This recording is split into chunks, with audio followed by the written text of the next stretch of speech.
Hey, welcome to the channel. My name is Jason, and here I talk about all things story. The story I'm talking about today is one of my own. Yes, episode 45 of Worth 1000 Words, the series where I write a 1000 word short story based on a piece of artwork without an outline whatsoever. And this is the second week of fantasy. I can't believe I did another fantasy one, but I think you will appreciate the fact that I did when you see this artwork. Now, I don't appreciate my story quite as much as I appreciate this artwork. Battles seem to be my downfall, so maybe that's just one of my weak points that I need to work on. So what kind of music did I listen to be the soundtrack for a battle? Well, if you didn't know, a great new genre that I discovered, it's not that new, it's been around since the 90s, it's called Dungeon Synth, and it's essentially electronic music in the vein of kind of like old school video games. However, that's an oversimplification of it. It is completely amazing for nerds like me. And I almost listened to another soundtrack, the Conan the Barbarian soundtrack by Basil Ponadouris, something like that. But then I remembered I just bought an entire discography of Dungeon Synth by a label called Heimat der Katastrophe. And the artist Null created an album called Pro Man. Yes, it is an homage to Conan. Yes, the music is very reminiscent of it, but it isn't complete plagiarism or anything like that. However, it did put me into the headspace for the artwork we are going to check out right now. This week's artwork is titled Battle at the Hall of Pandemon, and it is by, I guess, a company called Team Couscous out of South Korea. And this one just completely blew me away. I don't think I've seen something like this since Frazetta, and I can almost guarantee that this was totally inspired by Frazetta. The action, the composition, and what's so amazing about it is just the detail. And I don't mean in the paint strokes. I'm talking about all of the little elements that's going on in this chaos. I love how the subject matter is toward the bottom of the piece, the lower third, just so you can see how epic everything is, how tall these halls are. And the second I saw it, I knew I had to do it. Now, I try to stay away from battles and fights, but I said, I have to do this one. It's just too cool to pass up. So, Team Couscous, thank you for reinvigorating Frazetta's legacy, as if it needed it at all. But anyway, I completely love this work. So, let's see what I came up with. Pandemon, I will finish your name. A blade disturbs my thoughts, cutting the air while a greater blade, made of shadow, cuts the wall. Made of men and swords and banners and spears, a great serpent rising. A battle soaring above the battle. I must soar higher. I will soar higher. The steps rage with blood. Where it doesn't flow, it spatters. I find those steps with a heavy foot, heavy with plate. The blade that disturbed me does no longer. It is the last thing the man holds, longer than his breath, longer than the daydreams of home, where a humble home made of stones, placed by his own hands, atop a field tilled by his own hands, sits empty but for a motherless child. I know this, for the dirt under his nails tells me the tale. The pendant of twig and feather made by child around his neck. The grip of the hilt. I do not linger. I do not think of him again. A bowman next, wild-eyed, spies me from rubble colored of soil in which no crop would grow. And this triggers a memory of a wasteland he fled to die among the bugs that swarm around him. Glory he sought? A life where his life would matter? I will never know the answer, because as he realizes he is a bug like all the others, they take him down in their fury, not out of anger or fear, but because he's there, among them, unable to navigate the tide. A good draw he had on that bow, but I am no stag, frozen by the winter of the arrowhead. I am a slayer of serpents, and I must rise to slay it. A spear tied to a spear is a banner of tattered cloth and bleached skulls.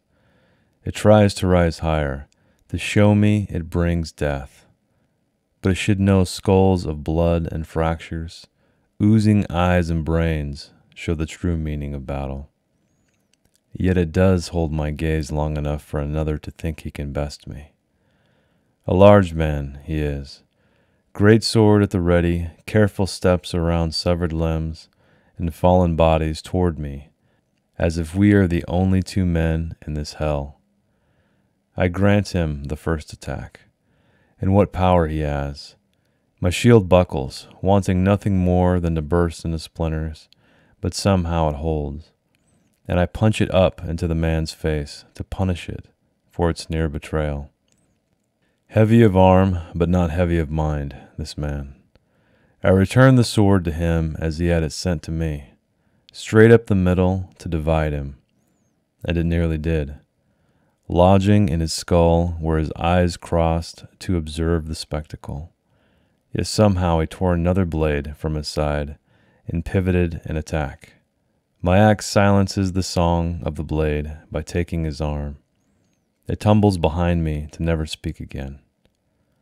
I step over this man, sorry to have not learned his tale. Another banner, torn and stitched with dragon scale, mirrors the one of skulls that still stands. Symbols I do not know. My side, their side, no side. A carpet of bodies sprawls before me, of all sides, and I use it to usher me to the top. No more steps to be had, so steps I make. The serpent shadow undulates, a victory of sorts, spilling scales made of men. Higher than the serpent loom the uncaring gods, hewn from stone, looking at nothing, not bothered to witness the slaughter done in their name. Not me, but surely someone in this swirling mess.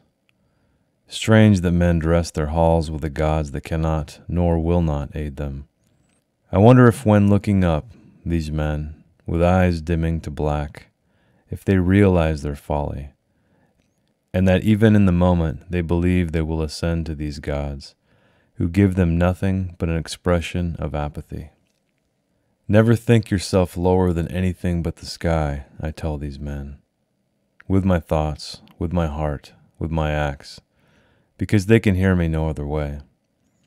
Acknowledgement or hate or fear or disagreement they show me in their eyes, dying candle flames drowning in the pitch of helms that will not save them. A clash of steel, a tear of flesh, a break of bone calls from behind me. It could have been mine if not for the man who I do not know. Pike not finished with the one who will not give up, clutching the end as if all he has to do is remove it, and all will be well. A smell of pine, of earth, of musk assaults me from the pikeman. And though I cannot give my thanks now, I know his tale, and can give my thanks to what he holds sacred, when these halls of stone are done, empty but for death and flies. I stand tall then, because there is no place to stand taller. The shadow serpent writhes, losing more spines and scales, yet I have lost none of mine. Others see this from all sides, and I stand taller than their gods in that moment, and they look upon me with awe as the light the serpent cannot steal catches my helm, my blade purging the blood of their brothers, and allies and enemies alike. But I am a humble man, no god, not at all. They realize this because I allow them to realize it. And the first man comes for me, with an axe as mine, a beard unlike mine, eyes of the ink I bring and bring and bring. I will not survive this day, nor tell the tales I have learned, a quest of mine that never was. Rise above the serpent, rise above the day to do what no other man could, finish a name. And I have finished your name. So let's talk about this title. Let's talk about this story. It's all right. It's all right. I don't know that I completely captured what I was hoping to capture here. Let me tell you a little bit about what I thought. So first of all, Pandemonium. As much as I love Korean artwork, games, film, Sometimes it's a little uninspired. I feel like that's a little bit on the nose, but the one saving grace is that this is pulpy art. I feel like it probably works in that regard. It just made me laugh a little bit when I read the title. But as you know, it works, right? I worked it into the story. I didn't type the word pandemonium as much as I really wanted to. It never happened. I think it did toward the end, and then I erased it because I was like, no, I'm not going there. So that is what I started with. Pandemon, I will finish your name. And so my thought here was inspired by Joe Abercrombie. I read one of his novels. I believe it's called The Heroes. Now, if you've read his books, you're probably going to say I'm incorrect if I get it wrong, because it's been a long time since I've read his books. But anyway, one thing he did in that book, or one of his books, it just blew me away. What it was is that it was a battle. And what he would do is he would tell the stories of these men in the battle. Not he wasn't describing the battle from, like, you know, a bird's eye view. He was down in the trenches. He was down with these men on the field, you know, bleeding with them, dying with them. And that's what made it so impactful to me. And so what I tried to do is not mimic what he did. And what he did, I guess I didn't explain it. Let me explain it. Is he would pass the stories from one man to the other as they'd kill them. So an example is there'd be a man fighting in battle. And while he's fighting, he might be thinking about the wife he's coming home to, or the child he's coming home to. And then as soon as he dies, it's in his POV. And as soon as he dies, it passes on to the next man. And I thought that was just such an innovative way of not only describing a battle, but getting into the head of the character. Because as you know, I believe character is the most important thing. So that battle really wouldn't have mattered a whole lot. Maybe, you know, from like a plot standpoint, you know, a political standpoint, like a large, I don't know, out of reach kind of way. But because he told it through these men at such like the microscopic level, it really, really worked for me. And it made something that might have been boring otherwise, because, you know, while you can watch like a Christopher Nolan film, or see an epic battle, you can really, the spectacle of it is just amazing. Whereas in a novel, I think even the most skilled writers sometimes have a difficult time just showing you how impressive it is, because it's up to your imagination as well. Now, if you have a great imagination, maybe you can read a novel or read about a battle in a novel from sort of that bird's eye view and still get the same impact. But I feel like most of us can't. And that's what was so amazing with Joe Abercrombie's book. So this story was completely inspired by that method. Now, did I do it? No, I didn't do it that way. I kept the same POV. I didn't want to copy it exactly, although that would have probably been a good experiment. I chose the man who is rising to the top of this horde to be our hero, and I just thought, well, he's going to extend these steps. And one detail I didn't mention when I talked about the artwork was that awesome shadow on the back wall, which I refer to in the story as the shadow serpent, essentially. And he's kind of using that as a metric to, I don't know, I guess, gauge his status, his level in this fight, I guess. I'm not sure what he's doing. And I actually kind of played around with this a little bit in the short story, or I don't know if you want to call it a short novel, even that, but Forged of Ice and Blood, where I kind of had this, you know, northern warrior, and he was killing all these men, and he was, you know, respecting these men with their deaths, you know, like it wasn't about really so much winning or losing. It was about like what needed to be done and what had to be done, and the realities of war. And that, you know, when you step up, you know, in that position, if you are fighting someone else, you understand the stakes. And so I think that the character in that novel, or that short story, was, you know, he was respecting these men. Even though he's killing them, he was doing it out of respect, or at least to him. And so that's what I was trying to capture here. I don't think I really did it all the way through. I did it with pretty much 2 people.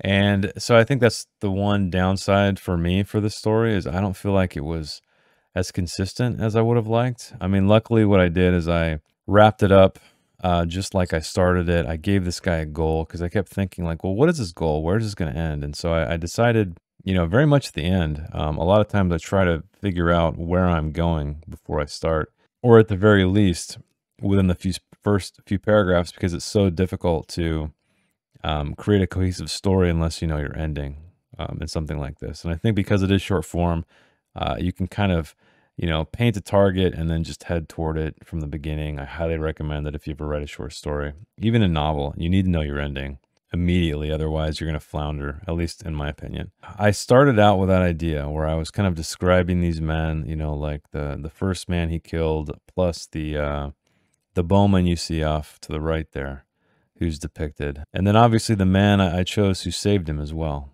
But because he didn't see these men, he didn't have time to observe them, essentially, that he didn't have time to learn their story or concoct it in his head. So I kind of lost it. It would have been nice if I would have chosen a handful of people, or at least 3 or 4 people, I guess, in this scene and just told their stories. Really, there are enough, I believe, right? You have the bowman who stands out to me on the right. Obviously the hero, the man behind him, the guy, the bearded man, sort of in the distance between the skull banner and then the axe, the bleeding axe, which I love. I love that blood just dripping off. His story and who he was approaching up until then. I still was wondering where I was going with it. I could have turned it into something where it was like about this man learning these tales, and then I killed him. And in essence, I did kill this hero because, at the end he says, this was never about me surviving. This was about me, killing the serpent. So I feel like the story was a little bit unfocused because I had this image of this shadow serpent. You can see this battle just going on, painted on the wall that's happening just behind us, essentially. But then I started weaving in these personal stories. And so I think I just lost focus there. I think the story, it works to a certain degree, but I really like simplistic stories in the sense that, not because I only like simple plots. I think that the simpler your plot or the objective of the character is essentially the most important thing, because especially in a 1,000-word short story like this, if he had multiple objectives, I think it would have been a little bit too busy. I turned his objective into giving this hall a name, right? To giving it the respect. So it's called Pandemon, and he's talking about finishing his name, meaning finishing it to pandemonium. So he's kind of bringing that to it. If I would have stuck with that idea, which, it's in here, I started with it and I ended with it, but I don't think that I fully fleshed it out enough to really make it sink in, because I kind of was, diverted with these tales of these men trying to do the Joe Abercrombie thing. So it just feels a bit crowded to me. So I think in this case, it would have been nice to rewrite the story, either choosing to make it to the top because he wants to rise above this, shadow serpent on the back wall. He wants to be sort of the spectacle here, or tell a story about these characters, or maybe link the two, right? I mean, I could have done something like he's giving things a name, a purpose for living, for being here, for joining the battle. And, maybe part of that was killing these men with honor, right? Like maybe he is somewhat egotistical and he views himself, like, hey, if you're worthy to die by my hand, that is a victory for yourself as much as it is for him. I don't know. Like I said, as I'm talking through it, it's a little muddy. This is part of the reason why I don't like to do battles like this. Every time I've done them, it just kind of somewhat falls flat for me. So I don't know. Maybe it's just because character is so important to me, and these really powerful moments are so important to me that it's hard for me to translate that to something like this. Not that it can't be done. I think Joe Abercrombie did it amazingly well. I feel like even just that section could be a short story in itself. That's how cool it was. The effect is just something that I rarely see in writing, and I really should read it again, because it's been years since I've read that book. I'd be curious to know if I still have the same feelings for it now that I'm kind of digging deep and getting into the weeds of writing craft and seeing what that is. So, but I mean, apparently it worked for me before I even really cared so much about learning about writing. So, I mean, really, that's all you need, right? Because, pretty much all of the people who ever read you are not writers. And on that note, I think that is a great example of the power of fiction, right? The things that it can do that other mediums can't do. And when I say fiction, I mean writing, novels. That's really what I try to grasp. I try to find these things that I can do in writing itself that really make it stand apart. I like to write visually. That's really important to me. I like to use white space. Those are things that I try to utilize, because now those are simplistic things. Those are nothing like what Joe Abercrombie did in Heroes, because that was next level stuff. let me just say I aspire to do that kind of thing. I don't believe I've seen it in any other novel I've ever read. Now, there's plenty of great novels I've read that have been great in their own right for their own reasons, but it's really cool when someone takes the actual like physical words and transforms them in such a way to create that kind of effect. I think House of Leaves is another great example. House of Leaves is a novel that is just, you know, kind of a once in a lifetime work, I think. It just does so many things, and even though it is a chore to get through, it's a very long book. It's just completely captivating. It has all these strange elements on multiple levels, and I think that's the kind of cool stuff that's happening in fiction, in my opinion. I prefer that sort of thing. Like how are we extending the craft, right?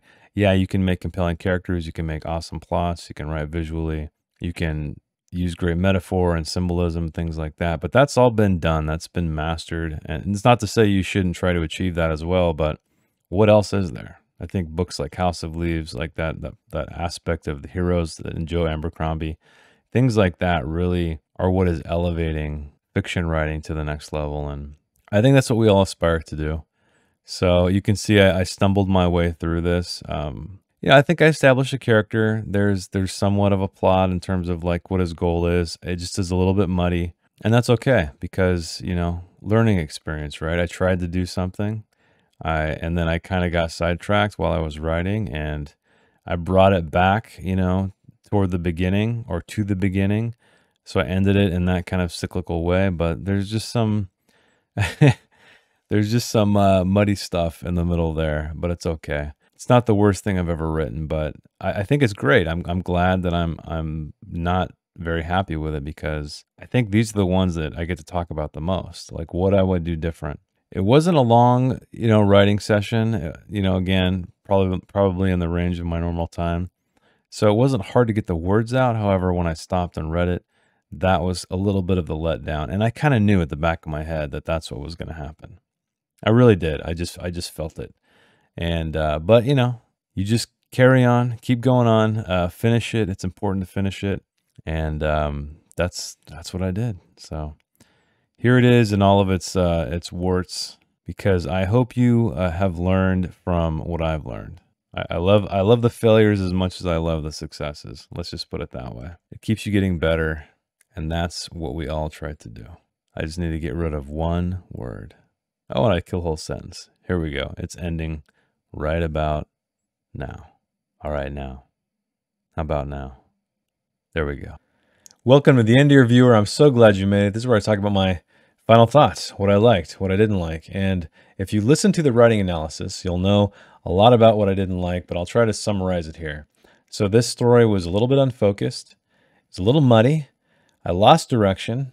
I feel like it was cyclical in that I created a goal for the character, and I think he achieved that goal. However, it's peppered with these tangents. Let's call them that. There's tangents. Now, I don't think the story completely falls apart or anything like that. However, it's not as strong as it could be. And this was a great one for me to learn from because it did reveal, as if I didn't know already, the weakness I have of the writing scenes like this. Now, I think I could write a scene like this successfully in a novel. However, creating a short story out of it, that is the challenge. And so maybe you'll see more stories like this. I need to get better at it. I think that's the most important thing is when you find your weakness, you work on it, you try to improve it, because if you always do what you're great at, you're going to be too repetitive and you're not going to really grow as an artist. So that is my goal, to try to figure out what I need to do to make these battle scenes compelling from a storytelling standpoint. So I'm going to marinate on that a little bit. I'm going to let it get a little cold, forget about it a while, let my subconscious wrestle with it, and hopefully come back to it stronger, where I can see this piece of artwork, this battle unfolding before me, come up with a concept and execute it. But I'm actually glad I wasn't really happy with this one because, you know, I like to fail. And I know that sounds weird, but when you fail, you find your weaknesses. You find the things that you need to work on. And if you recognize them yourself, they're probably pretty bad because other people tend to see the flaws that you may not see. But regardless, I told myself I will publish every single one of these on YouTube. I will publish all of them on my site and eventually in an anthology as well, because it is important to document the process, I believe. But that's all I have. I hope you enjoyed the story more than I did. And if you didn't, that's okay too, because I don't think it's that great. But if you'd like to support the channel, Give me a like if you like the video, subscribe for story-related content, check out my books in the description below. Come hang out with me on my live streams. All the links are down in the description. And keep reading, keep writing, and I will see you next week. Thanks. Bye. If you'd like to read the story in its non-video format, check the link in the description. I didn't edit anything else, promise. Thanks again.